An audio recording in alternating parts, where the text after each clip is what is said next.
Okay. Welcome to Butterline.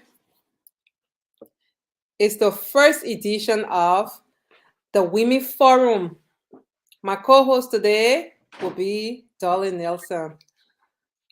Please help us share the show. Welcome, Sis Dolly. How are you doing? I'm good, dear. I'm good, and thanks for having me. We're going to have a good discussion. We're going to discuss about the health sector in Liberia, and especially women. That is important. So thanks for having me. I appreciate that. And guys, if you join in, please share the show. It's important. This is it's about regardless of your political affiliation. It's about women health. So you can share it to your various political group or whatever you chose because it's all about that. Thank you, Urida, for having me. You're welcome, Sis Dolly. And as we continue, we're just going to take a little musical break to welcome you, our viewers, properly.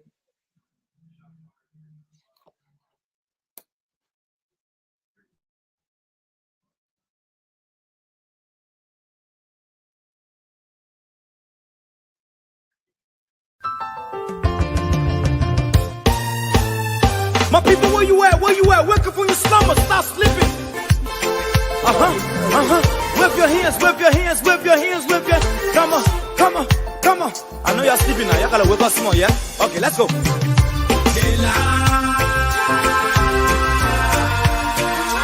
people who us, the people lie to us, the government betray us, so much. I said they lie. The people fool us, the people lie to us, the government betray us. They can lie, they can steal, they will not go. I said we tired with their lies, we tired with their promises that led us to a lot of damages. We tired with that speech they preach indeed, and now unique they deceive us. The thing we saw, it frustrates us. So why can't you lie? Why can't you steal? Why can't you allow the citizens to beat? You see, we just tell you that's why we voted you. But you fool us, you screw us, you use us and later on abuse us. So why? The government should lie. Why? But that's the question that we ask. The people fool us, the people lie to us, the government betray us, so much. I said they lie. The people fool us, the people lie to us, the government betray us. They can lie, they can steal, they go knock the corrupt. I said no one to trust.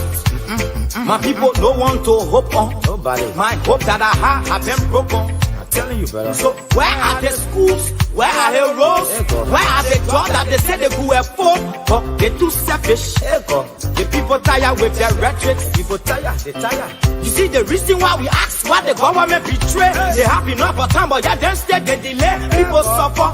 No work for people crying for hunger. Look at. Your vision and your mission, your intention to the nation, they poor. You got nothing to show. Nothing. So, why? The government should lie. Why? But that's the question that we ask. They lie. The people fool us. The people lie to us. The government betray us. So much. I said they lie. The people fool us, the people lie to us, the government betray us. They can lie, they can steal, they go knock the corrupt.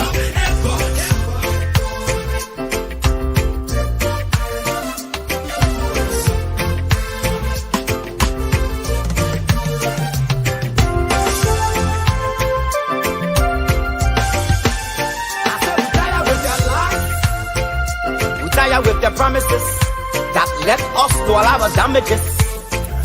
We tired with that speech they preach indeed, and now unique they deceive us. The thing we saw it frustrate us. So why can't you lie? Why can't you steal? Why can't you allow the citizens to be? You see, we just tell you that why we both tell you. But you fool us, you screw us, you use us and later on abuse us. So why? The government should lie. Why? But that's the question that we ask.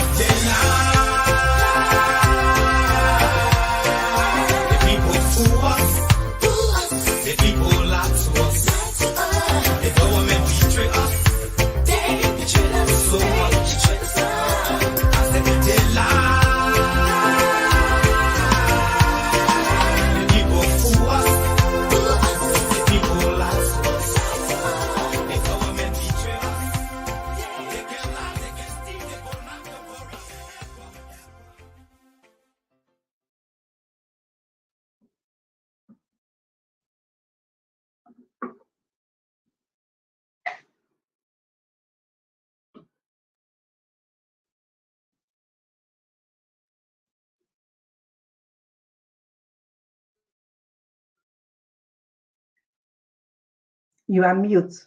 You are mute. You are mute. Oh, sorry. I was mute. No, as I was saying this, Dale, there is a slide I want you to discuss and inform the Liberian people about. This slide got to do with everything, Mr. Cummings been saying, his vision for Liberia and all Liberians for the past 6 years plus now. I'm just going to show the slide to our audience. Please, Sister Ali, if you... Yeah. And this is something that we are missing in Liberia. And in fact, I would say on the entire coast, on the entire continent. But as we are here to focus on Liberia. So this is something that has become so bad in Liberia now. It's our healthcare system. And this is something Mr. Cummings had talked about since 2016, modernize the healthcare system in Liberia. And when it comes to, I'm sorry, but I'm going to go a little colloquial for my area, Man's area. Is that okay with you? Absolutely. Okay. It's anything for our people. Okay.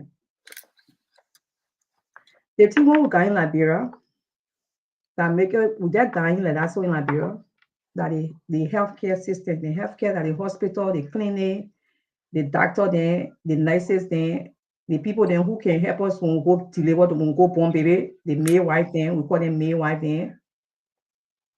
The thing, the one that working really, the problem is that the hospital problem, the healthcare problem. And so Mr. Cummings, ANC and CPP is saying that the thing we need to really work with, we really need to look at it. We really got to make our people healthy.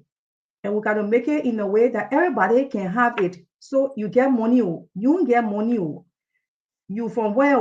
You from this tribe, you from that tribe, you from this relation, you from that relation. As long as you Liberian, you from Liberia, you're supposed to have help to it. So the thing that right here is in BP English. So I will not waste my time to read it. I will just talk it for you to understand it. Yeah. So you want to make it that the thing what important, the thing that important, that the healthcare for all the people, Liberian people, all Liberian people, that the healthcare, that the hospital, that the nurses, that the woman who will give birth to when you go to labor, the woman who can bring the baby outside. Don't want all those things there. I want Mr. Cummings be talking, say we need to face it. We need to face it. We need to make it free. We need to make it as that everybody can afford it. Now, when Mr. Cummings say free, and not to say free. Yeah, not free. But you will just pay small thing, and you won't get money, you will not pay. If you really poor, you working, you get nothing, you will not pay. But people who working can afford, you just pay small thing. You will not go to hospital, they say go back home because you get money.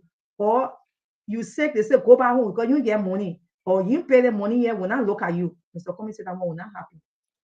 So that's what we have today to talk. We have to talk about women, the problem what we got as women. The thing what Well, we're supposed to go, we go hospital.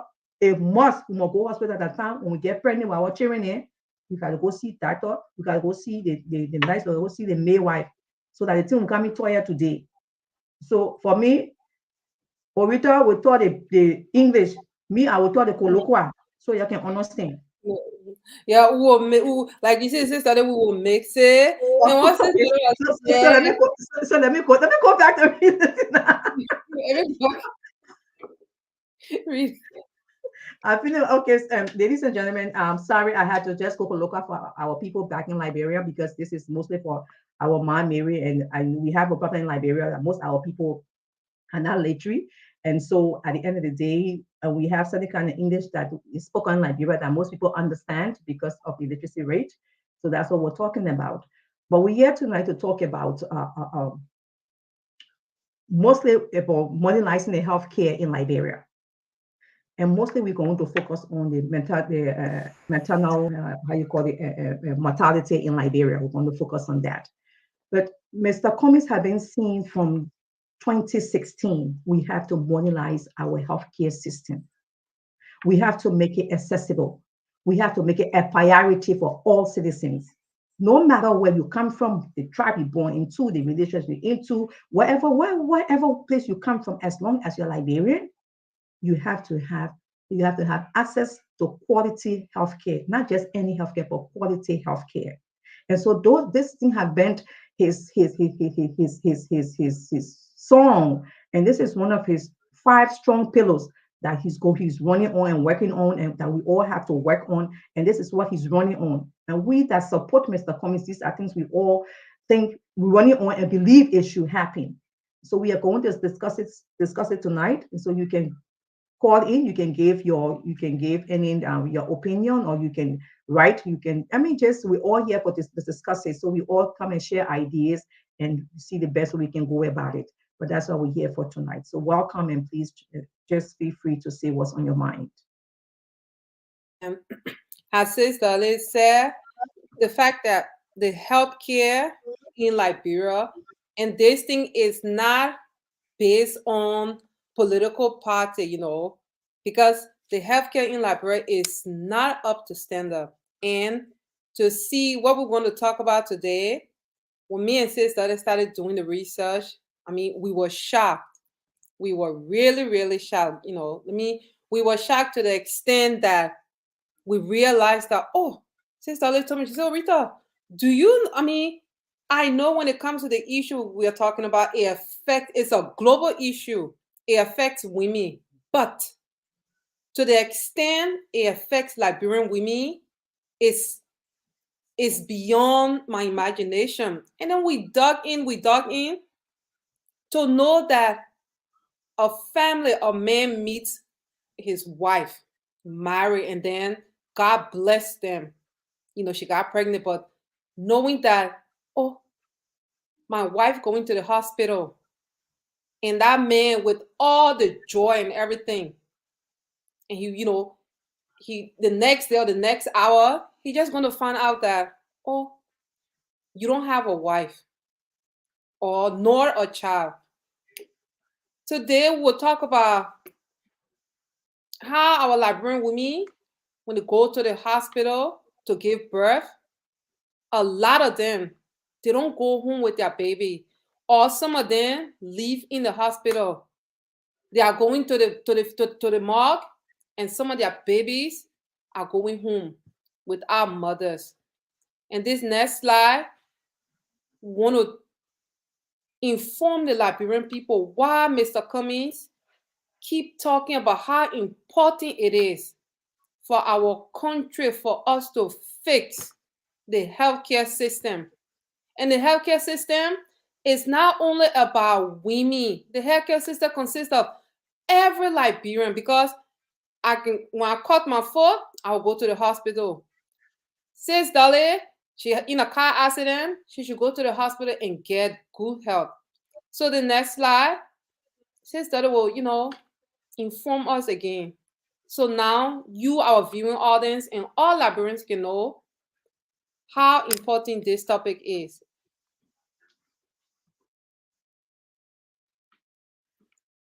Okay, so this is the maternal mortality in Liberia, and this is so heartbreaking. My Liberian people, it's really heartbreaking. As Rita stated today when we had our conversation, I said to her, listen, this thing is it's a global issue, but at the end of the day, it's just too much in Liberia. It's beyond imagination. It's beyond comprehension. Are you trying to tell me this is a source for a lady called Vera Weah, and she based in I think Amsterdam, so, but she was in Liberia for years. Can you imagine my Liberian people? For every 100,000 lives of birth, we have 725 deaths. So when women go to the hospital or go, and the cost of these deaths, that's the problem. The cost of the death, that's the problem. Because people may not know, and a lot of people, I myself, I didn't know until I really got into the health sector and started to read. Although I'm not a midwife, but we have to do some courses there before we graduate, when I was in school. But the first thing is that every woman who's pregnant, in fact, even before you get pregnant, you should prepare your body. But as we know where we come from, it's like a taboo to even talk about these things as a young girl. Your parents can even talk about these things with you. You learn everything on your own. So, and then bam, you get pregnant. The minimum to go to see the mom, what we call or traditional, or if you go to see a traditional midwife, if she should go minimum 8 times, minimum.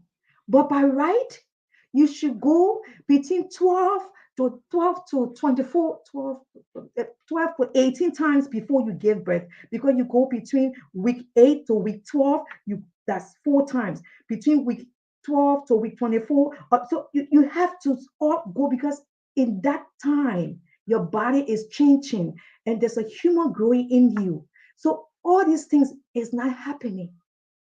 You're not even taking your prenatal vitamin. You're not even eating well. Then you go to the hospital. The hospital, they say, bring money before we get you bail. Or most time, studies have shown in the villages, is the mother-in-law who will decide when to take you, or the husband will decide when to take you, of both of which have no idea what's going on with your body, but they decide. So those are all the factors that have putting us on the top of the highest mortality rate in the world. We are on the top, we're hitting the charts. And so at the end of the day, we have to understand that even if we have to get good health care, train people, even the traditional midwives, they also need training too. They need assistance. So with the help of getting a good government, Mr. Cummings in place, we're going to have this thing. And as Orita said, health is not, it has nothing to do with political party you affiliate yourself with. Though. Because when you fall sick, they don't ask you which political party you with before they something they can tell you bring money. They don't care where you're coming from, bring money. So at the end of the day, when we look at that, we have 725 deaths. Mothers died. You take your daughter, you take your sister, you take your auntie, you take your wife, you take your girlfriend, and she's not coming back. She's not coming back. And these are things that is really, we should talk about it. It's sad. It's really sad to know that a country like that, for every 100,000 death life, we have 725,000 death. 725 death. It's almost 50-50. Almost. Yep. So, Mhm. Orita, you can come in a little bit.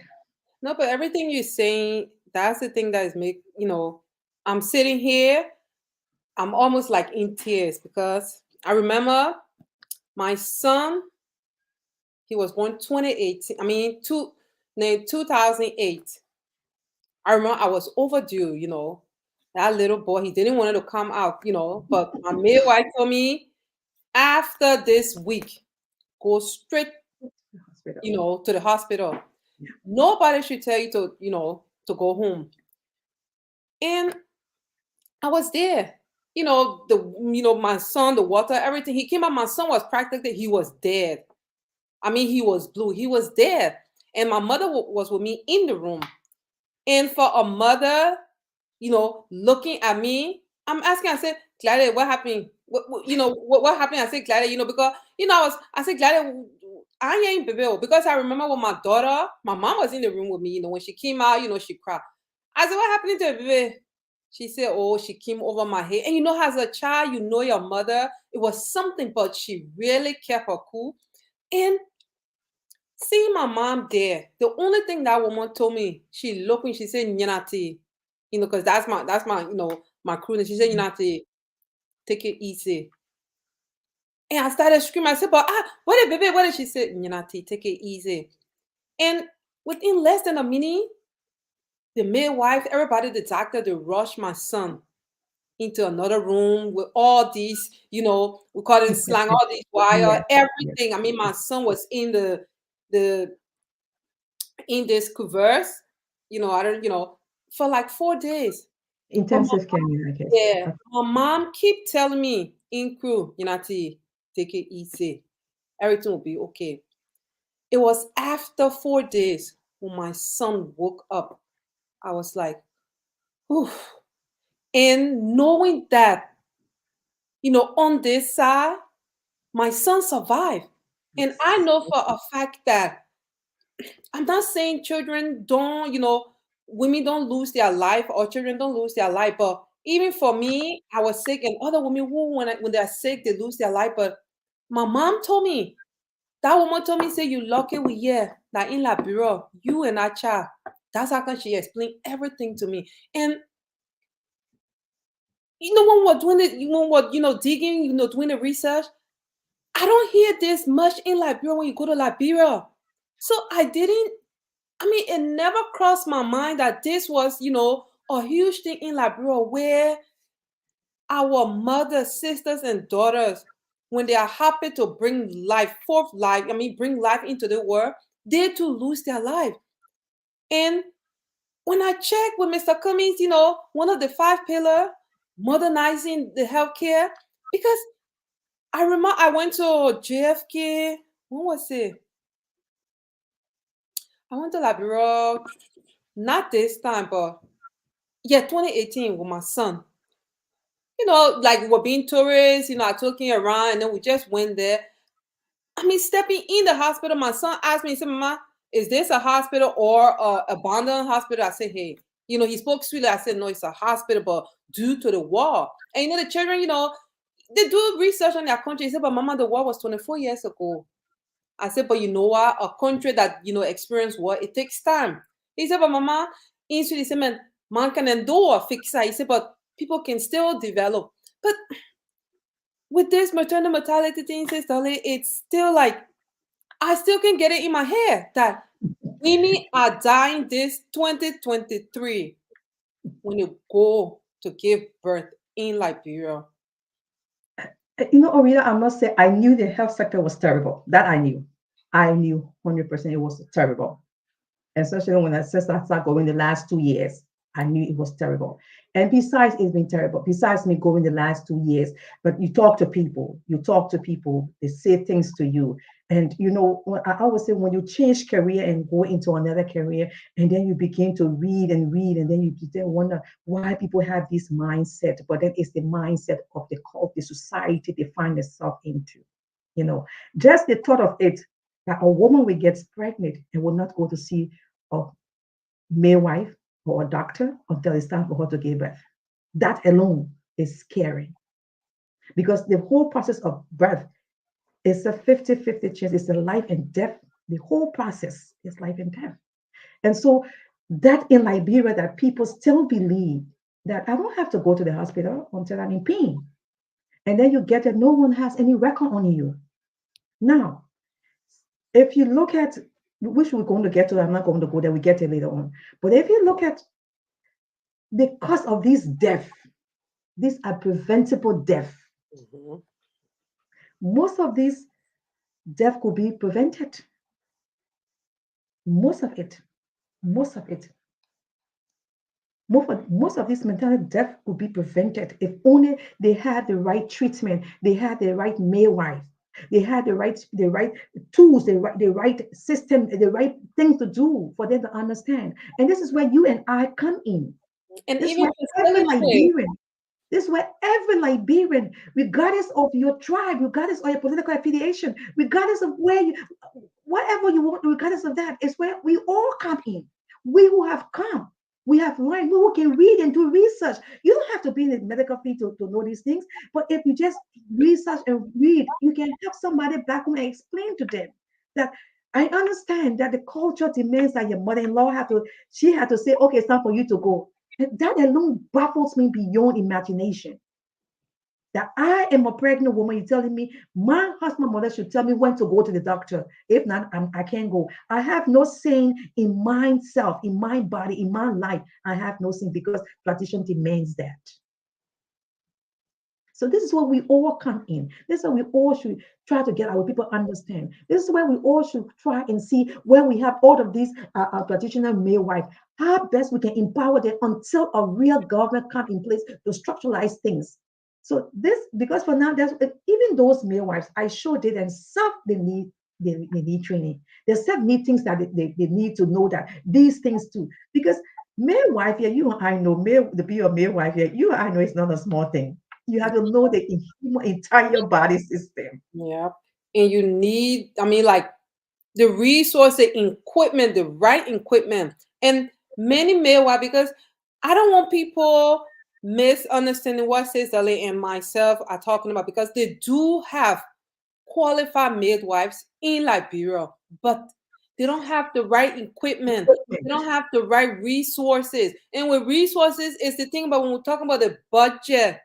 We're talking about just the other day, the hospital in the USA, when they send money for the hospital in Magibi, where, funds are not allocated in the right way. All these things are contributing to the fact that midwives who love their job, who love to see a mother and a child after, Also, alive, go home. They don't have the resources. And this is the thing. That's why, when Mr. Cummings said that we need to prioritize the healthcare system, some Liberians make it seem like, oh, but you get JFK there, you get redemption there. But if you look at these health facilities, they are not even up to date. That's why when I tell people, it's like, when I went there with my son, I was like, people working in hospital in Liberia, I admire them. I admire them to the extent where it's like, says darling, on this side, it's like our boss telling us, say, you know what, go and do your job without giving us what we need to get to do there, the job. what we need to do the job. That's how Liberians, these healthcare workers, doctors, midwife, nurses, it's like they don't have that, and think that frustration, and it's sad. So that's why we as Liberian forget the politics. The politics is good because when you have a leader who is in place to find solution to this, to a problem like this, is good. But when it comes to us working together to create an atmosphere where, like, a man taking his wife, driving his wife to the hospital to deliver, let she come home. Let she come home. And one thing too, aside when we're doing the research, is like a lot of women lose their life, but just because there is no statistic, no sensor to know that, okay, these amount of women. But we'll go to the next slide, Sister Dolly. Hold on one second. Let me just emphasize a little emphasis of when you said the hospital in Mangibi, that the USIAD fund, and that fund was for this identical thing we're discussing right now: prenatal, mortality in kids, in pregnant women. That's what that money was for. The money that was stolen from our people. Money that somebody, other countries, taxpayer money gave to our people, our own people took it away from our people. Yeah. And so at the end of the day, this is where I say we all should really speak out because even our people that they claim that these are the people that we here for, we are the same people, but you took that money away from them Yeah. that will improve their lives, improve their health sector in that particular town, village, or town. You took it away. So we really, we all need to we just need to continue singing the song. We need to inform our mothers and sisters and nieces and grandmothers. And as Orida said, my hat go off to those to our midwives, especially the traditional midwives, because they are safe for other lives. Imagine you somebody is walking for almost 7.5 kilometers to get to that traditional midwife. By the time she gets there, she's already dead. Yeah. Yeah. Yep. And let's see what we found during our research on this next slide. Today, I just want to inform the audience. I know maybe the audience are saying that, oh, but it's just slide, but we felt the need to show you the audience, to show It's you and facts. provide you with facts without just sitting because it's good you see it. Then you will say, okay, now we understand what they are talking about. We don't, because on bottom line, when we want to come with facts. And this is a slide that it's saying that, low and middle income countries experience some improvements and reduction, but Liberia maternal mortality rate increased. And here it states that 40% of reported death related to maternal mortality in Liberia was among women in their reproductive age of 25 to 34 years. I mean, sister, I have a daughter who will be 22. So if my daughter was living in Liberia and then, boy meets girl, she's pregnant, being that young, my daughter was gonna. Yeah, and another report shows that some most of the death too is among first time birth giver, those who the first time going to give birth, the first time getting pregnant. Most of the death, another research shows that is among those group of people. So imagine a young girl who has no clue, who is in a society that she's not privileged to have material to read or people to talk to, the midwife to talk to because she don't have the money, or maybe the boyfriend don't have the money. And this is something. This is so. Let's face it too.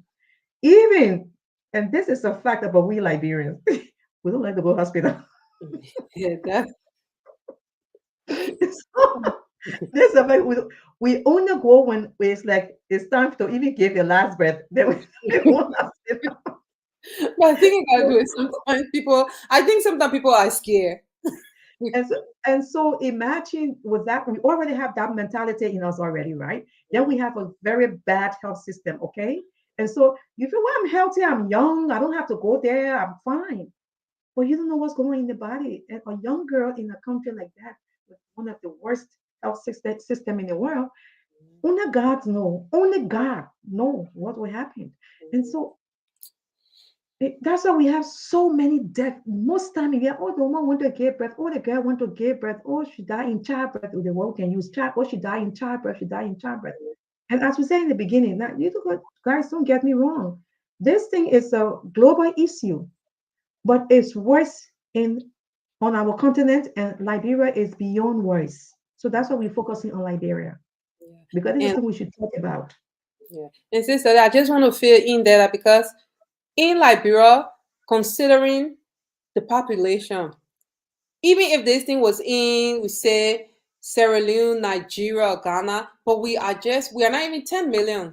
And We're when we five, have this, yeah, we are 5 million, which I don't believe. and we have like 40% of our 40%. 40% of our daughters, mothers, and sister and auntie It's almost half the dying country. yearly from And just that's to give birth.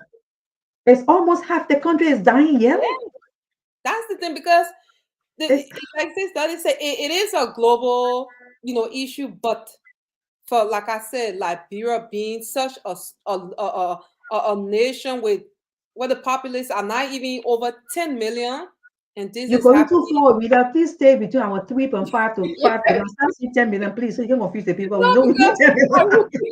No, stay with our ratio, please. Don't double our my, ratio. my Why is we dream over? is for We us already to almost increase. talking about already feel sense a little Yeah, bit. man. They hear the double, the double our stuff.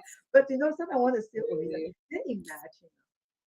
You see, what we have, as we said, the system, and then we don't have data. You say in these countries, the people have data, so they will tell you the reason why this particular one happened. So that data is there, and the reason why that particular one happened, that data is there. But we don't even have it now. We're only counting those that that have maybe gone to the traditional midwife or gone to the hospital.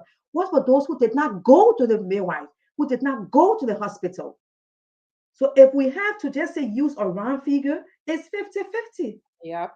Undocumented women Yes, who have lost their lives. Yep. it's There are 50-50. many. And Mhm. then I don't I also understand too that young girls are losing their lives too. Young girls are losing their life too. Yeah. And the sad thing is that due to the cultural mindset, some people, some family are not even allowed to talk about it. So imagine the trauma.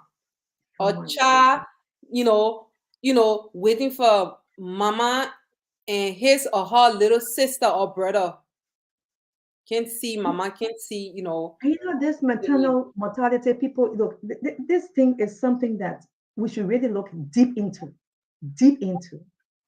Because even here in the Western world, where these people have all of the tools to work with and all of the different needs and assistance they can get when these things happen in their family, we should look at ourselves as a country that don't have any of those tools. So sometimes people, look, even when you give birth and you are okay, you say, "Oh, the woman was okay, or the girl was okay." Then she just started bleeding. She did die. Mhm. Now imagine in a place where there's no, it's not equipped for that to stop those things from happening. So sometimes I was then okay. So what can we do until some? How can we fix this thing? How can we fix it? Because we all need to brainstorm how to fix this thing. Because Well, people are not, as I said, people are not talking about these things. no. It's not being talked about. And this is the one that this what have destroyed Liberia. And I tell people, I say there was some sickness, which is every day talk about when I came to the Western world, that in Liberia was a taboo to even talk about it in Liberia. They were either, oh no, no, no, witchcraft. So this needs to be talked about. These are everyday things that happen, even in the, as I always say, white man country. So we need to talk about it. It should be, even if you sitting and you come from the farm in the evening, they finish cooking the food, sitting around, people should discuss this thing Mhm. around the dining table. While you sit in the living room, wherever you find yourself, discuss these things. Because right now in Liberia, it's the second thing that happened in Liberia is almost everybody, every young girl gets pregnant. And most time, we don't even know where the fathers are.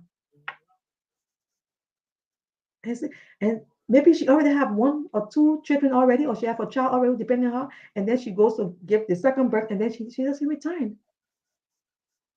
So those are things we need to talk about. And we really need to brainstorm how can we fix this thing until we can get a proper government. And Mr. Cummings he has said it over and over again. And I can say to people on here, regardless of always our political affiliation, Mr. Cummings has said this thing over and over. This is one of his first five important pillars is the healthcare system.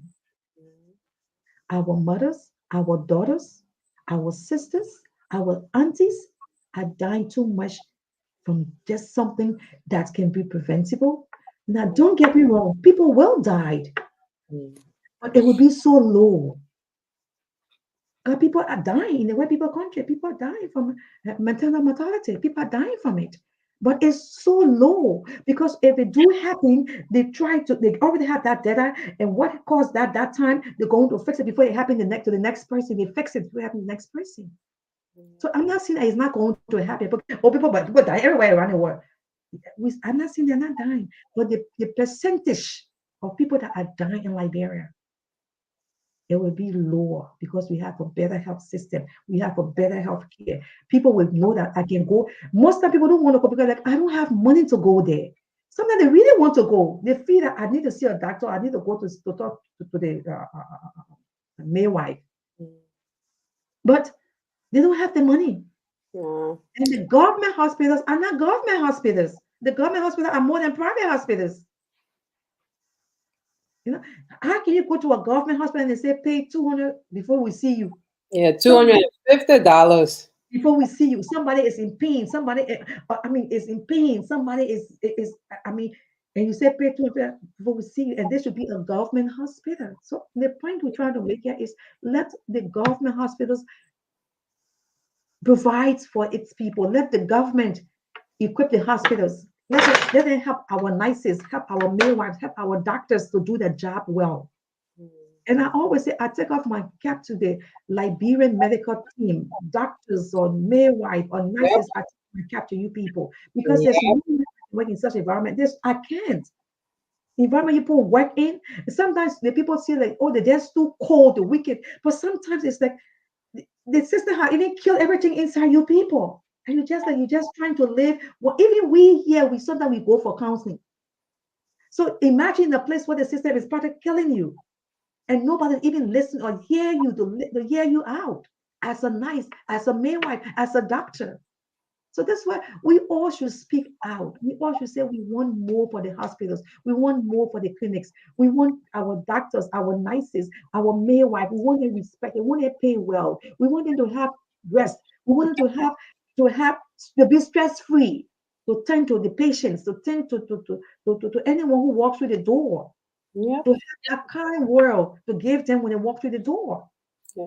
And the fact that you mean these people being a doctor, a nurse, and a midwife, let them because they took an oath to save lives. So they want to live by that oath. They want to, but you have like it's like our country is telling people that okay, do this to save life. But once the people take up on that, they are not giving what they need. And the Rita, fact is, Rita, you need to read the chat from Paul. let me see, and and the fact is, and the fact is, how do you call it? In the One private thing, in the private chat. In the private chat. yeah, I'm checking here. Let me see. A color. My caller left already. But I was caller. Please call back. I was so into the discussion that I didn't hear.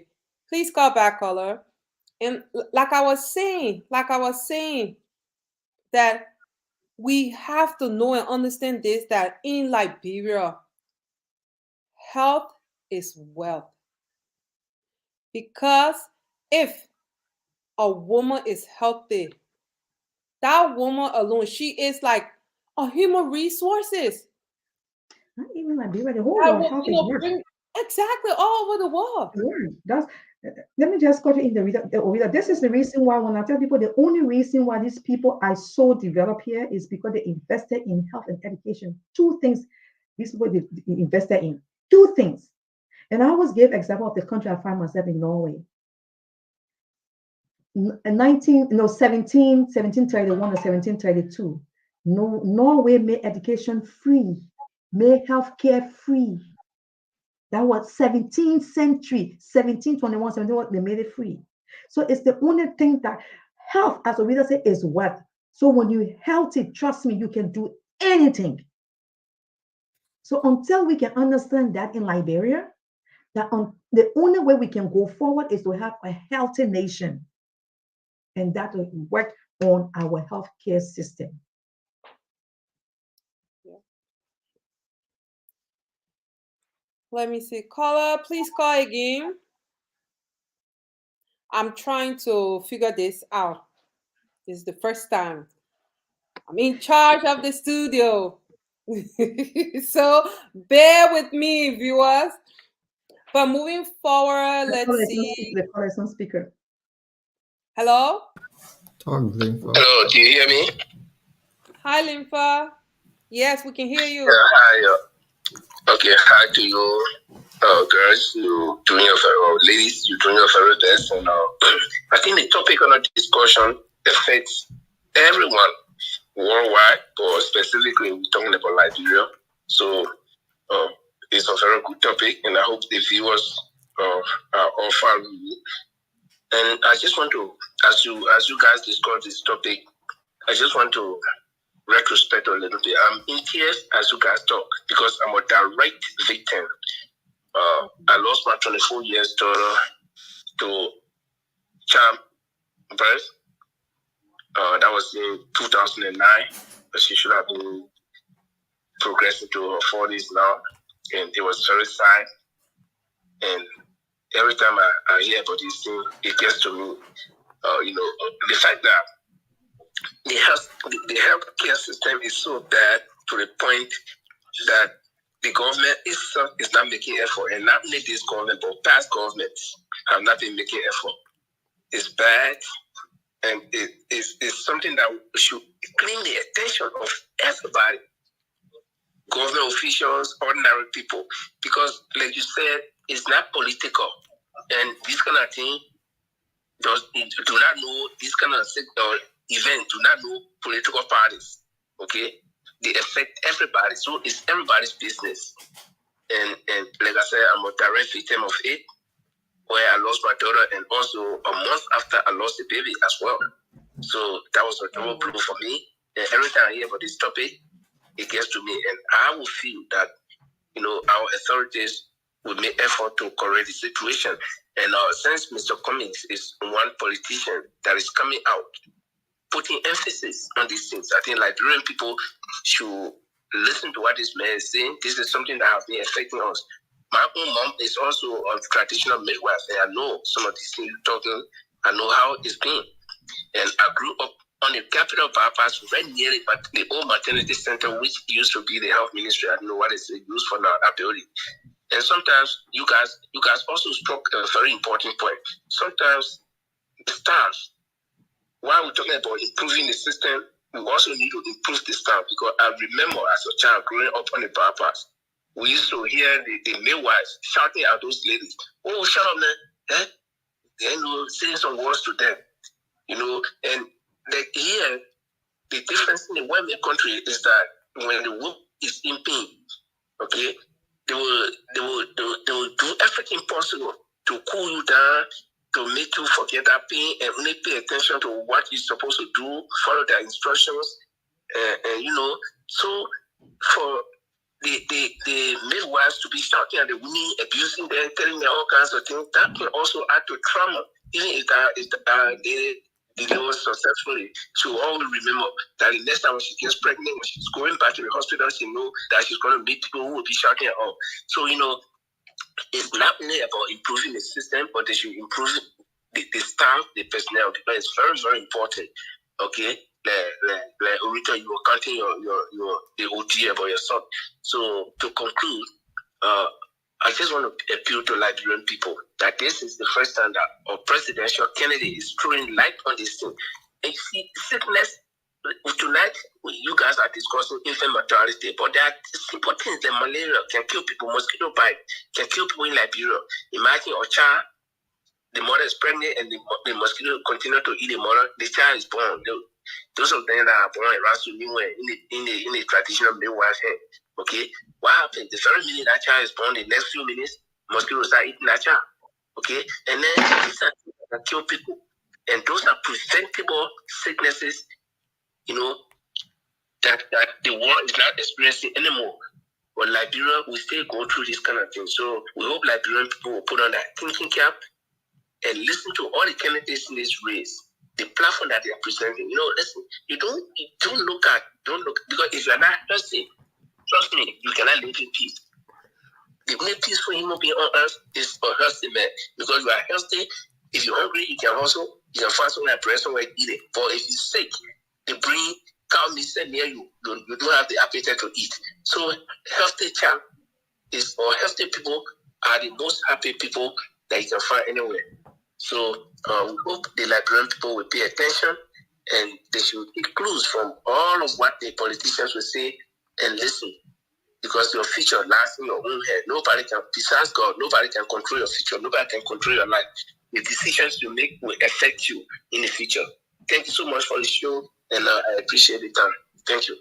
Thank you, Linfa, for your input. We appreciate that you share such private, ordeal. But I think it was really good for our listening audience to know that this thing has and is still affecting every Liberian. Even if not me, I know you, you're like a brother, it happened to you. Thank you very much for the call. Let me just make a point there. Make a point there. As I said in the beginning, it comes back to educating our midwives, educating our nurses, and off to our doctors, because it's something that I think this is very common. I don't know why it still goes on in Liberia, where people don't know how to comfort people in the time of, especially when a young girl or a woman goes to give birth. That's painful. Whatever you want to do, it is painful. So she's going to shout, she's going to moan, she's going to do things. But the system has been, I don't know, in a way that they are not taught that you have to have empathy. You have to have a heart, calm heart to talk to, calm these people. And these are things for me. We learn in school here. This is part of your learning process. So when you go to do your praxis, you go to do your internship. These are all the things you are great about. How you talk to the patient, how you calm this patient down, how you put them in a comfortable mood that they can breathe in and breathe out. So this thing too is that it falls into education. We want to discuss on another date. So education comes in that part, and so then as we have the revamping system and all those things will be. I think we can discuss another day. Yeah. And something Linfa said, I want to emphasize some because my mother Gladys, to this day, when she's sitting and talking, what Linfa said, she said that she said, "Oh, you guys are lucky." She always said, "You guys are lucky. You're having your kids here in Europe." She said, in Liberia, she used to what she said that when you there, you in pain, the midwife can just be beating you. Shut up, man. When you're sleeping with men, you wasn't thinking. I mean, even though I'm laughing, but for her, you could see that she like the people used to It's just the beat lack of professionalism. It's just the lack of, and because the system have never had people penalized for those things. These things you do, you lost your license. You're not going to, you're out. Go and get another career. And so until we can value our license in Liberia, until we can value our diploma in Liberia, until there's consequence. If you do these things, you're going to be blacklisted. Because when they pull, you say in Liberia, where do you go for employment? They tell you bring a police record where they pull your records. Those things we don't have in the system in Liberia. Yet, once you work in the health sector, you have to bring your police report every year. Yeah, but Every year.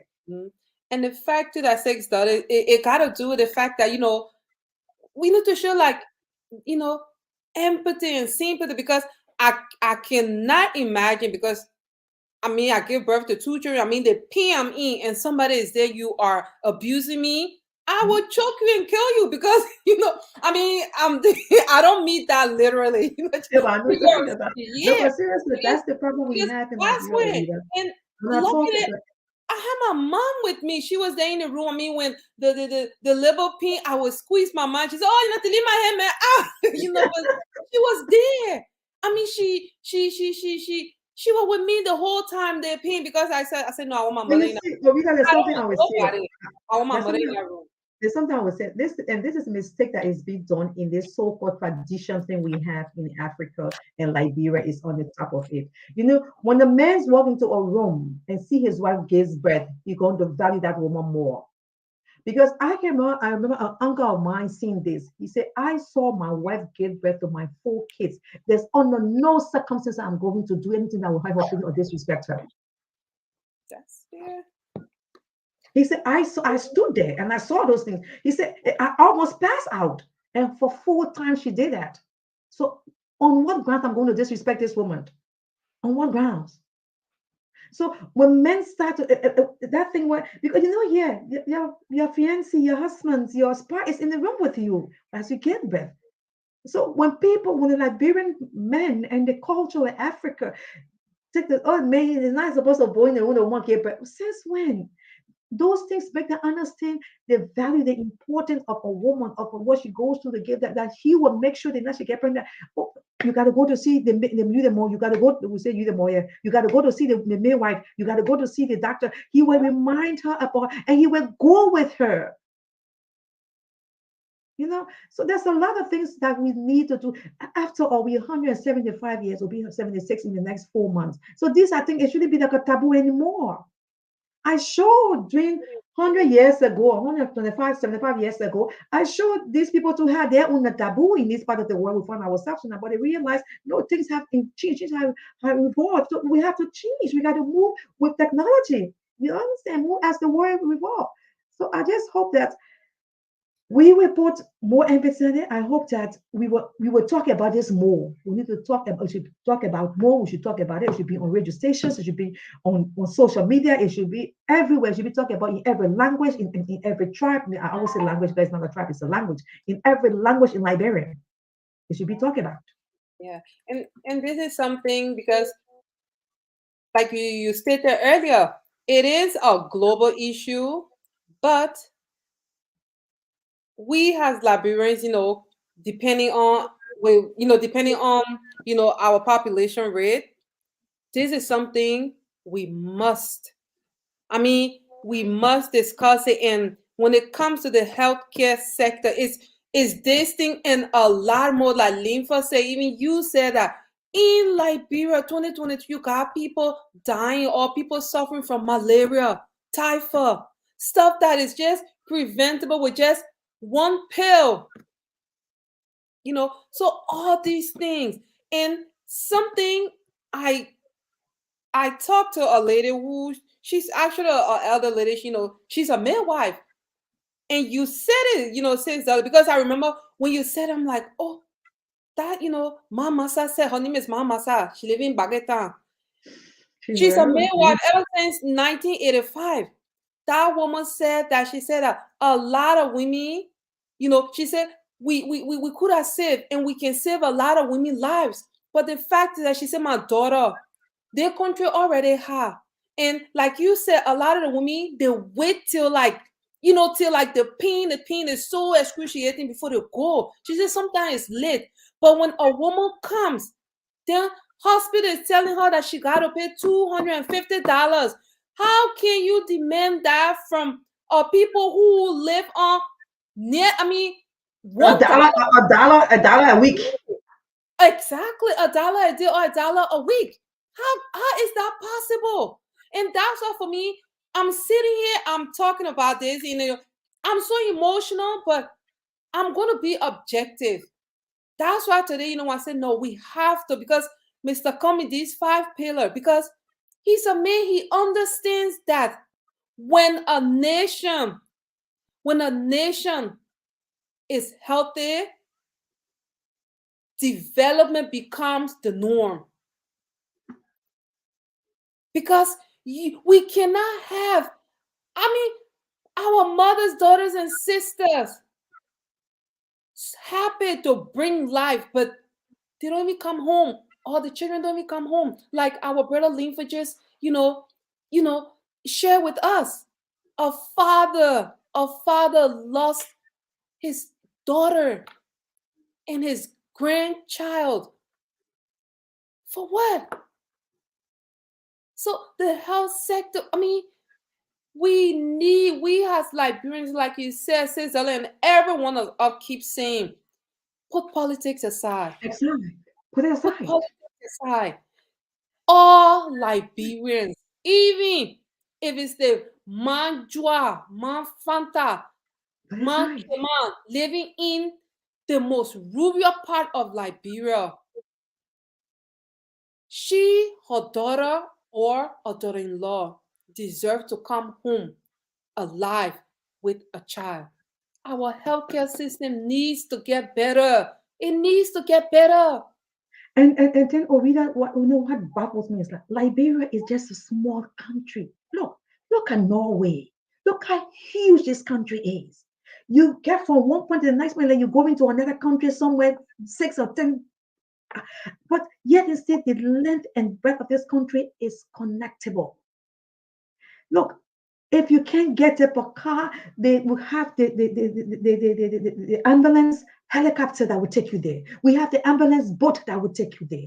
And if you get to one stage, the boat is there, or the helicopter is there, or the ambulance is there to take you. So you have all of these connections, all of these things, because it's the only way a nation. And I can tell you, every time the Norwegian people go to argue or the debate, they're debating the healthcare sector.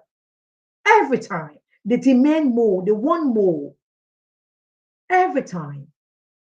I remember a few months ago, we were on strike. We needed more pay. And of course, they called us, okay, okay, we're going to do it. We're going to do it.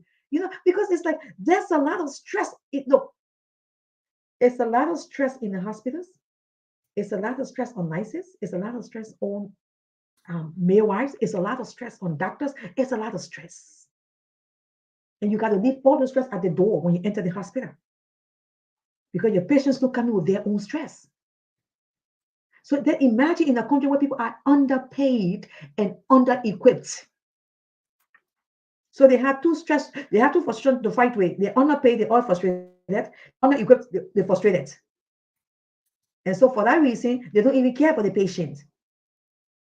Yeah. So we have to, as I said, look, if you, I'm going to go a little bit, look, if you, look, Madam Ellen and Mr. Barker ruled our country for 12 years, and we had this number. We had this number. Imagine now what we have now under this government. We yet to get those reports. We yet to get those reports. So now you have a man who's saying to you, listen, I can fix this thing, because it's going to be one of my utmost priority to fix this thing.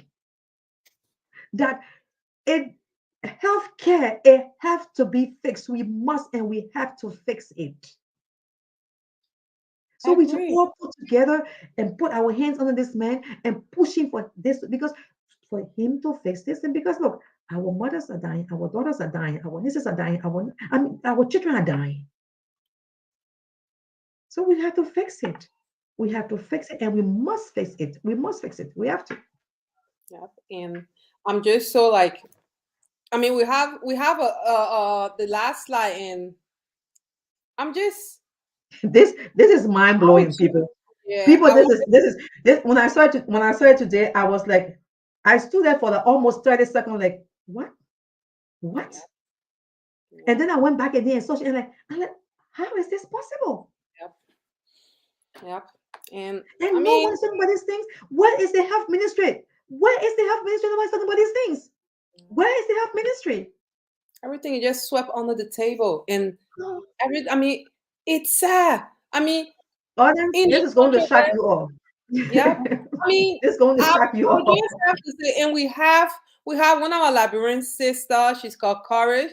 She's a nurse in Sweden, and this is something too. She's gone. I mean, and she usually go back. She's aware of the healthcare system in Liberia. You understand? And to our viewing audience, I just want to say, we talking about one of Mr. Cummings, 5 pillar, which got to do with the healthcare. It's not just because, I'm an ANC woman, Sis Dollar is an ANC woman. No, it's about we, and as women, we want our daughters, our sisters, our mothers there to live, and our children to live where we want them to live. We don't want them to die when we can just have a hospital that will the primary message. Help them. I think it's another caller. It's another caller. It's another caller? I think so. Speak. Okay. Welcome, caller. Hello? Okay. Hello? Hello? Yeah, hello, it's Marie. Hello, Marie. Yeah, the lady Dolly, she keep mentioning what's his name, Mr. Cummings. I'm so impressed, because this is what she keep pressing on, like, he's coming out and running to protect Liberia and to provide security. the healthcare sector is so fundamental. So I give her a big congratulations for pointing that out and highlighting it, because I know there's a lot of Liberians that is watching the show right now, and they probably gonna, be keeping their eyes out or their ears out, and she keep pressing on that, because the issue you guys are discussing tonight, it is very, very, very high risks. There's a lot of mothers, talking alone of Liberia, even over here as well in the UK, people are still passing over from childbirth. So it's a very good topic.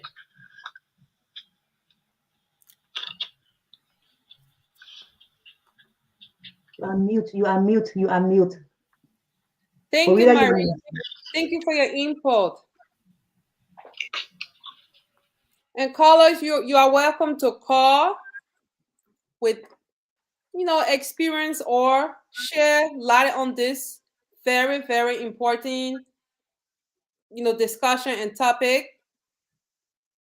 But till we have a next caller, I'm just going to show our viewing audience the next slide. And yeah, let's just, like Swedish men say, "Hita ihop," meaning that let's just fight, No, what you said, Fashigo? well, sugar. Yeah.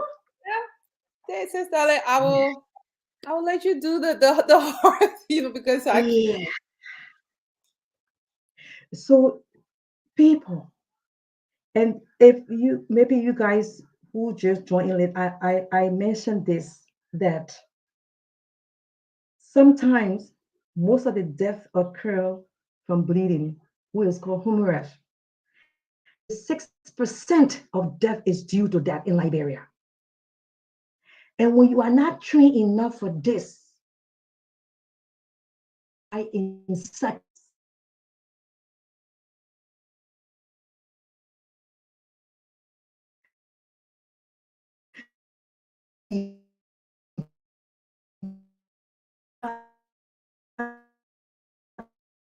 to stop this thing as well.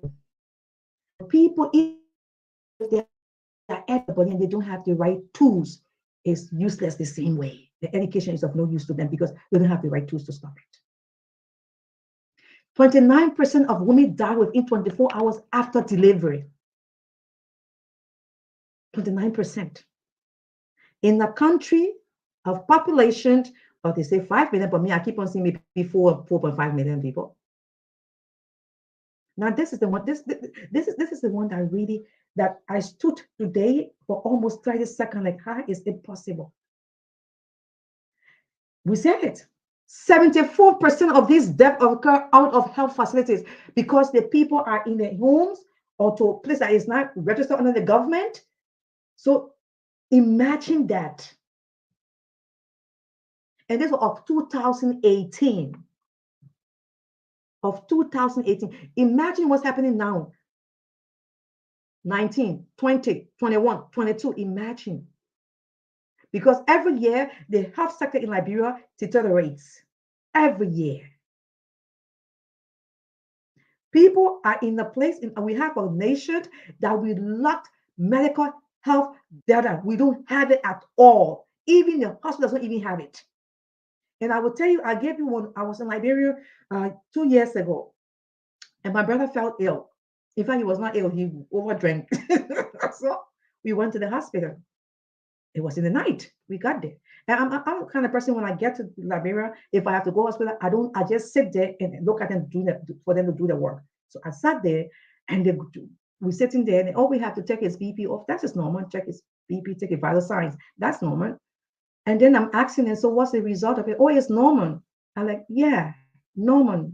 What's normal? Oh, it's normal. Okay. Then they said we should go and do the tests. So the lab was open, go and do the test. We went in, we did the test. We get the result. It's a quick result. You get it maybe in 30 minutes. You get a result. We sat there until almost 2 in the morning, no result. So I asked them, can we go home and come back tomorrow for the result? You know what she told me? And this was ELW hospital. Oh, if you come out tomorrow, we won't be able to find you. I said, you'll be able to find what? Won't be able to find a result. I said, are you telling me it's not in the system? And she's like, oh, but we're going to do it here. So if you give the result tonight and we go and come back tomorrow, if we don't bring it, it's not in the system. So imagine this is EWA hospital that's supposed to be the best hospital in Morocco right now. This was 2021. So we lack the data of these things. And imagine we have 74% of our mothers, our sisters, our daughters died in places that is not even documented. Imagine what they're dying in. I just had to put it back up. I mean, my fellow Liberians, just look at it and absorb it for a second. Think for a second. Tell me now. Tell me. I'm going to go colloquia here. Yeah, and the thing is, Dale, I think when you go colloquia, you know, this is a word I really try to pronounce, but please bear with me, audience. The 36% is due to when women they are bleeding to death. You understand? And that is something, I mean, number one, if a woman is bleeding to death, it's like there's lack of blood, you know, infusion, no blood to give that woman. Or, you know, the facility is not equipped enough to, you know, all these things. And the fact that, like you said, 29%, you finish burning your child. 24 hours. You burn your child today. Today is 9:18 after 9 p.m. in Sweden. Then tomorrow, the same time, the woman will die. Leave her child.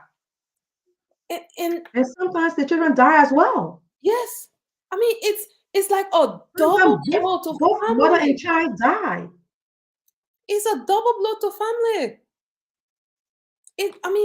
And like you keep saying, darling, these things are preventable. Like people were preventable, it means that this thing with the right medicine, with the right thing, it cannot happen. Nobody say it will not happen, but it will not happen where 36%, 29%, or 74% of our mothers, sisters, and daughters die. And imagine if we have 74% non-documented death. Yeah. 74%. That the people go born baby, they die. They're not in the record. We got record for that one. Then the other one, what we got record for, the people go born baby, the woman will just be blood coming from the woman, blood coming from them. It can happen, yo. But when it happen here, they know how to stop it because they got it in them for it. Sometimes too, they can die too, but not the way they can die in Liberia, that's so. So it can happen. But you don't say, oh, what can you say? It can happen. It can happen in poor country. No, but it can happen the way it happened in Liberia. No. Because the people know now, okay, they think what made the woman bleeding, so that way we can stop it. We can give some injection, we can do this one, that it will stop. And so then she will be okay. Then the one that 29%, the woman born, she okay. That can say, oh, the woman okay. No, she okay. Because that's something what there you see. But to show symptom, they happen right in the white country too. Even the one will say, they will say, oh, you okay. You want to listen to her. Then she did that. If they were talking so. So when we say, your vote for Mr. Cummings, because when the men who say they think I will face it, one face your homie. One face your homie. I will face it here. Because we all the only way for all to have good country, for all to be healthy. Yeah. For all to be okay. For all to be okay. If we healthy, we can get good country. He said, I will fix it. Because the thing that can make country strong, a woman can make country strong. When a woman is dying, that's all. The country will not be strong. You know, even in Africa, like Europe. Yeah. When we get birth, she do everything. She do everything. But in the white people country, that 50-50. But a woman do everything. everything. They will clean. She will cook. She will go to the market. She will pay the baby's skin. I mean, everything the mom will do it. So we need to have a good health system that when she get tired and get depressed, she can go to talk to somebody. Or when she carrying the baby, she go to the doctor. She can go to the midwife. That whatever she going through, they will help her get some medicine. They tell her what to eat. And then sometimes too, when you're pregnant, you can eat every food. That's some pregnancy, you can eat every food. But in Liberia, you eat everything, anything. Because you even find it to eat. But when Mr. Comey face that thing here, when he fix it, all always enjoy it. All always enjoy it. The people, let me tell one thing, the people said in the same report too. They said the people get money, they can't tell it down. In the same report, only don't put that one there. Yeah. Who get money, they can't tell it down. And the people can tell it down. In the same report. And the people tell it down. Now the people get money, they can't tell the people get money, they can go to see the youth the more in the midwife. They can bring their doctor in from foreign, I mean, country nearby Liberia, or they go. And they go see the midwife, then they go to the private hospital, get money there. In the same report, we're talking that one, we're talking next time. The people get that the poor people are dying, so now the people get paying money dying. So I want to understand, you're the poor people, we the poor people that we don't want to die, so now the people got paying money dying. The people got paying money, they're living well. So this death rate is very low among people who has money in Liberia. Very low.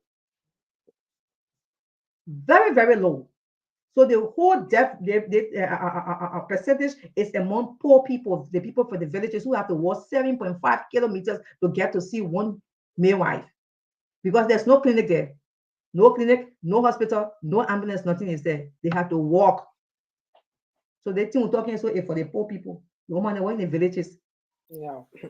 And something too I want to raise, because some Liberians, even people I know, they always ask me, Orita, oh, we know you. You understand? They convince you after. I mean, he's like any other politician. I can tell, I say, for me, if it were possible, I tell people it's like, you just need 15 minutes. 15 minutes with Mr. Cummings. 15 minutes with Mr. Cummings for you to know. You understand? And the fact is, I sat in front of Mr. Cummings. I said, Mr. Cummings, see me, Orita. I know you can bring change to Liberia for every Liberian. But when push comes to shove, I love Liberia more than you. Meaning that when the Liberian put these signs, say, oh, if Mr. Cummings will won. And you see me the way Joshua or anybody what they're doing, I'm being vocal. I said, Mr. Cummings, I'm not just going to be vocal. The little small ABC English I know, I will speak my Swedish, then I will translate it to English. I will read letter.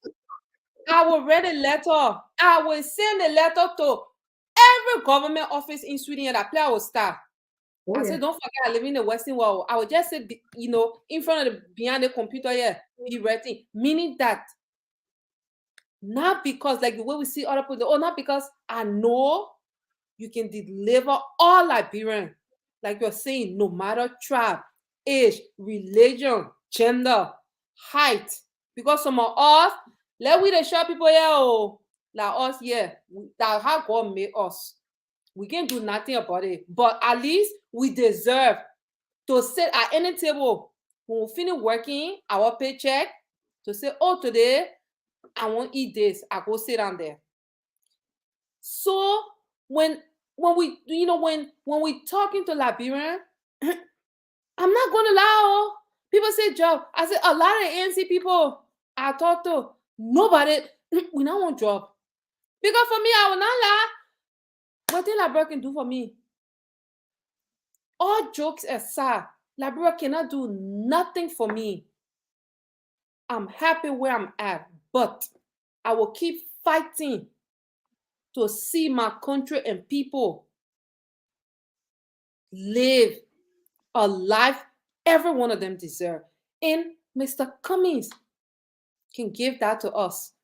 But I'm not saying Mr. Cummings, oh, Mr. Cummings, the way people make it seem like, oh, you're saying that Mr. Cummings is the savior. No, it's just because he's a man who he sees all Liberians as human, as human. He don't look at Liberians and say, oh, I'm this millionaire. You do not deserve to sit at the same table with me. When we're in Germany, and it wasn't that Mr. Cummings was doing all that stuff because he's like, oh, let me put on this facade. No, I don't know him privately, but from the time Mr. Cummings came, you could see that. So Liberian, we here talking today, our mother, sister, and daughters are dying. Not to say Liberia don't have money. Money there. Money there for our country, for leaders then, to create a hospital, I mean a healthcare that everybody that in this day and age, Liberian people's money will not be dying from malaria. Before I will talk about typhoid, before I will talk about a woman going to bring life, which Maternal is a mortality. Maternal mortality is just too common in Liberia. It's just too common it's in so common Liberia. in Liberia. I mean, for Come me, on. I'm sitting and thinking that when we're checking other countries, look at Nigeria, we're over like almost millions of 200 million people, 300 million people. and look at, but we're not even 10 millions. We're not even 10. 110 million. No, 110 million again. I really gotta keep, I gotta put Oh, that 10 5 million. million, double 10 million. Still they gonna see. But No, you know, because it's paining me. It's paining me to know that just 5 millions and you got, I mean, this amount, I mean, percentage of Liberian women dying from childbirth, maternal hemorrhage. mortality. Yeah, Ah, hemorrhage. Hemorrhage is what can help people. But you know, Rita, something I want to stress on when you talk about Mr. Cummings. And I always tell people, we are not followers of Mr. Cummings. We are supporters. We are not his followers. We are his supporters. We support him. We speak our mind to him. We tell him what we think. We tell him how we feel. And one thing I always say that I admire about Mr. Cummings, he listened. He listened. And at the end of every conversation, he says, thank you. He always says thank you at the end of every conversation. And yeah. thank you. He accepts criticism. I mean, that sometimes it baffles me how he accepts it. And he always thinks, we can do better. Yeah, we can work on this one. This is a man who is willing to accept his fault, fix it, and build a nation. It's a man who is willing to hear from everybody. Bring your input. Bring it. I'm here. Bring your input. It's a man who worked hard for his money. It's a man who's a millionaire. His hard-earned money, but he's as humble. He as humble as anything else I've ever seen in my lifetime. Humble man. And that's what I tell every Liberian. It's not about Alex Cummings because guess what? He will still smoke a bone and drink his cognac. Very expensive one too. He will still fly to his many board meetings. He will still sit in business class and first class. You will continue to suffer. You will continue to suffer. So think for yourself. Ask yourself, have my life improved in the last 6 years, last 5 years? Ask yourself, how many of my children have I buried? How many times have I been to the hospital and I was turned away? How many times we went to bed without eating a cup of rice to eat? How many times have my kids, do my kids have ever seen television? They either have to go stand behind somebody or when they be looking. Come on, man. Put your child first. Put yourself first. Put your health first. Young girls, Liberian young women, you who are giving birth, you are getting pregnant, and they're telling you the pregnancy is not mine. Go and do DNA. They got DNA machine in Liberia. I yet to understand how. And all those this one should be thinking about. I need to have a proper health system that when I go there, I can get all the assistance and help I need. So think about yourself. You can choose to go back. You can choose to remain, or you can choose to look towards the future. And as a real nation, as real people, we always look towards the future. We don't look behind us because it's already gone. And now the present is now we see the present. It's the living hell in the present. We're living hell. So we look towards the future. We don't want another year or another 6 years of living hell. We don't want that. So we look towards the future. And who's the future? It's Mr. Cummings. It's Mr. Cummings. This man had laid out his plan for Liberia since 2016. This man, when he come to talk to us, he never talk about, oh, you from that tribe, oh, the other tribe there. No, he talk about Liberian. He believe in us. He believe in the country. We should believe in ourselves as well. So let us vote. Let us put our health sector first. And I said this to everyone. And if people want to just take a deep breath and say, wait a minute, though. I find myself in these developed countries. What got it going? There's two things that has it going: education and healthcare. The government around the world invest in these things, in two things they invest in: free quality education, free quality healthcare. Because when you have a healthy nation, you have an education nation, every other thing fall in place. Every other thing fall in place. Indeed. Every other thing fall in place. So these are things that Mr. Cummings has said, and this is his 5 pillars. Healthcare, education is among. Because as always say, we talk about infrastructure. Who do we need? We need to build infrastructure. How do we get it built? And we need engineers, and we need masons, and we need plumbers, we need carpenters. So education comes in. So this is why these countries we find ourselves in, we wake up in the morning and we drive to work, we come the next morning, they're turning a whole part of the street down. In less than, they'll tell you 30 days down, it's fixed. If in 28 days, it's ready open for you to start driving on it again. But they gave you an alternative route because the people are educated and they know I can block this road without opening this road. Even in the hospitals, when they're doing renovation, they have to make one part available before they can go to the next part. So everything, this is where we have to look at. We have to focus on our health. It's the only way we have a good nation. It's a healthy nation. When you are healthy, trust me, you will think you think very fast because your mind is fresh. Yep. And once you can read and write, you can analyze, read between lines. And sometimes it's not even reading and writing. You just have intelligence. Yep. You because you healthy, so you're intelligent. And then you see, most times I tell people it's not sitting in the academic classroom. Sometimes even the way you interact with people, see up people from other countries, your interaction with them, it also gives you a broader perspective around things. So we need to put our country, put ourselves first, put our daughters, put our nieces, put our mothers, put our aunties, put them first. Because these are the people that build it. We are our mothers, aunties, nieces. We can't, the nation can't build because nobody will give birth though. Men will give birth, only women give birth. Yep. We have to make sure they are healthy. They'll give us healthy children. They'll give us healthy citizens. Yep.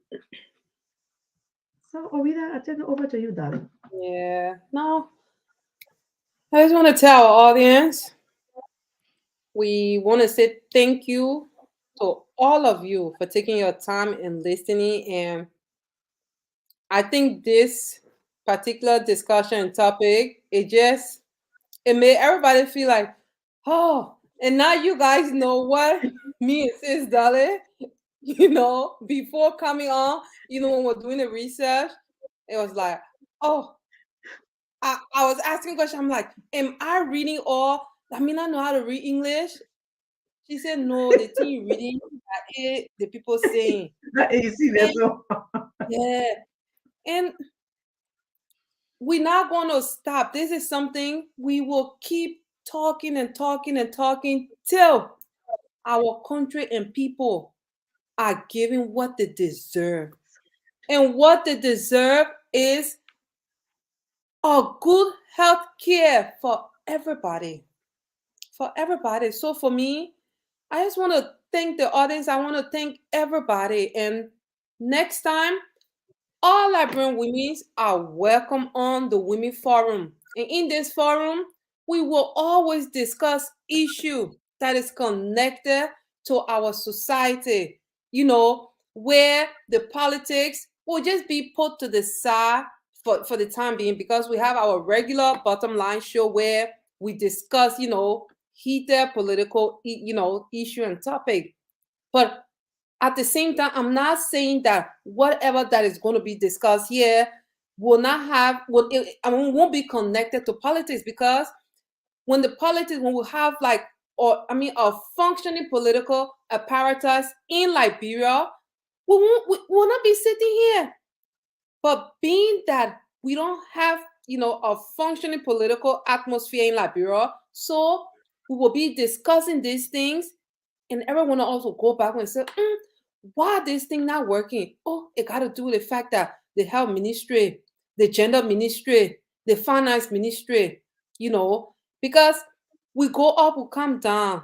I know Liberians say, oh, me, I love politics, but politics is needed. We need to discuss it, because that's where development in a nation comes from. And we need people who knows how to create fruitful and functioning and make fruitful political decisions that will better the lives of all Liberians.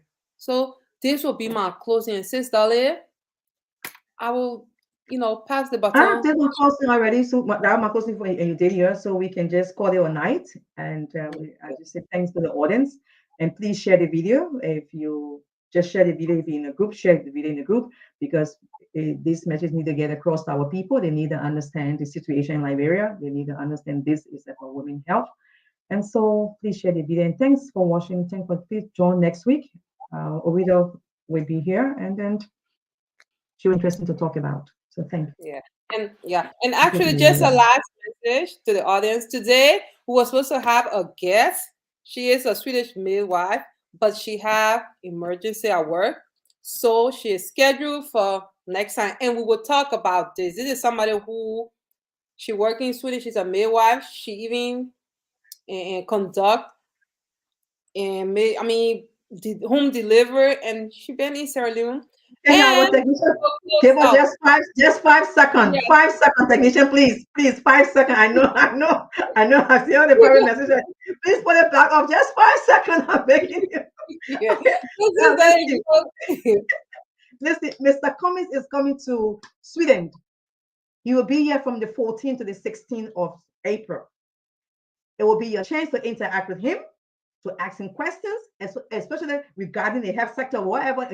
It's one of his 5 pillars.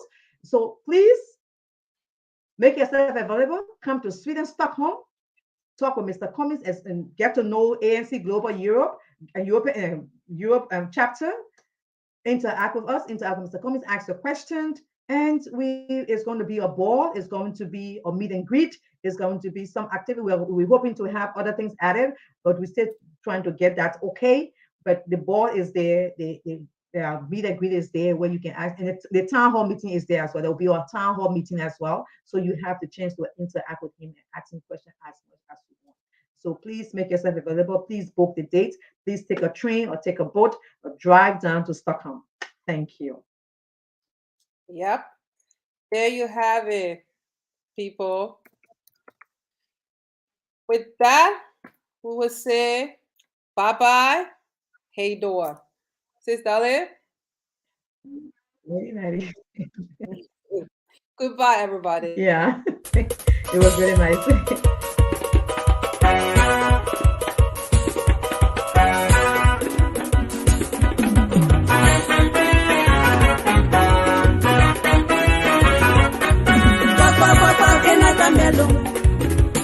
Papa kenata melo mwako muma kema adenuna mwako muma kema adenuna na mwanu waje bono tu samemuwe na mwanu waje bono tu samemuwe una memuwe je bono memuwe una memuwe je bono memuwe je bono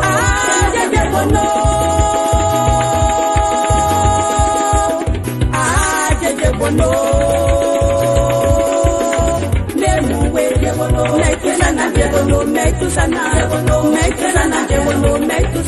bono ya kaima wala tela idiamana ya kaima wala tela idiamana ibentona jebono ibentona jebono ibentona jebono metusana we metusana we metusana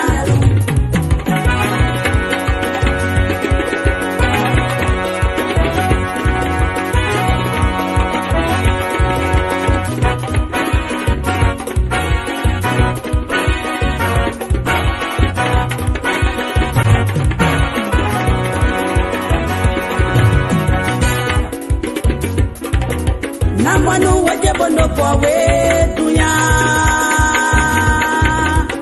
Late mayi wajebono. Late mayi wajebono. Late mayi wajebono. Na me maila jebono. Na me maila wajebono. Jejebono. Jejebono. Jejebono.